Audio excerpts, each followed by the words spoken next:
Ta naziv je gotovo priznanje za dolgoletno delo, ne samo meni, ampak vsej skupini, ki je uspela organizirati številne mednarodne konference in kongrese in v bistvu je spodbuda, da še kaj naredimo tudi v bodoče.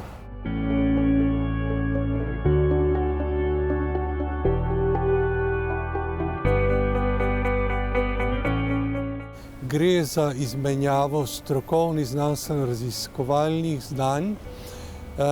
in tudi za srečevanje z ljudmi, ki imajo veliko znanja. In tukaj smo bili letos, pa še prejšnje leto zaradi covida, precej omejeni, ker elektronske oblike srečevanja ne morejo nadomestiti osebnih srečanj.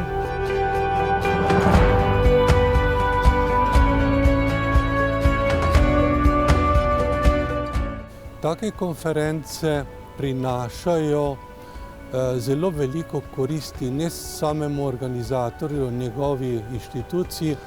temveč tudi Sloveniji. Namreč na ta način se lahko predstavi naše znanje, pridejo strokovnjaki, zlasti na mednarodnih konferencah iz celega sveta. Drug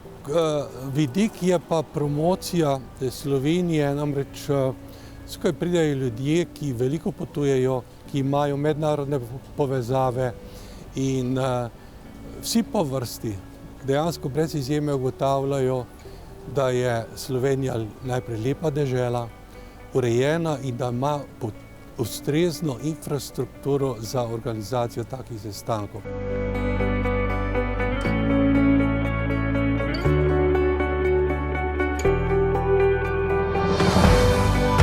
To je izjemna priložnost za promocijo našega znanja, za promocijo Slovenije in tukaj je ta pomoč s strani Kongresnega urada in drugih inštitucij, ki se ukvarjajo z organizacijo, bistvena, kajti mi smo pač strokovnjaki na svojem področju, ne premoremo teh organizacijskih vidikov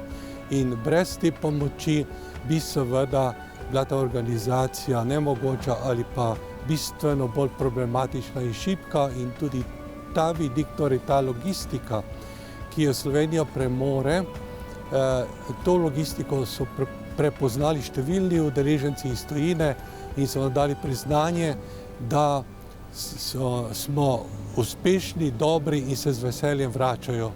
Konec 90-ih let sem organiziral en evropski kongres in je bil tudi en znameniti profesor znane klinike Mayo iz Amerike, ves navdušen in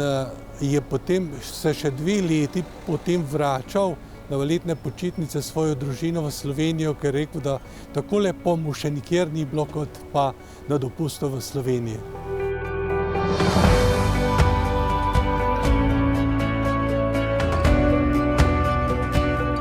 To je tako, kot pravijo, vprašanje, če bo knjiga kot taka v tiskani obliki preživela. Mislim, da, ker je to le drugačno srečanje kot pa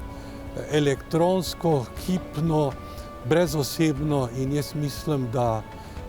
kongresi v tej obliki imajo še vedno perspektivo.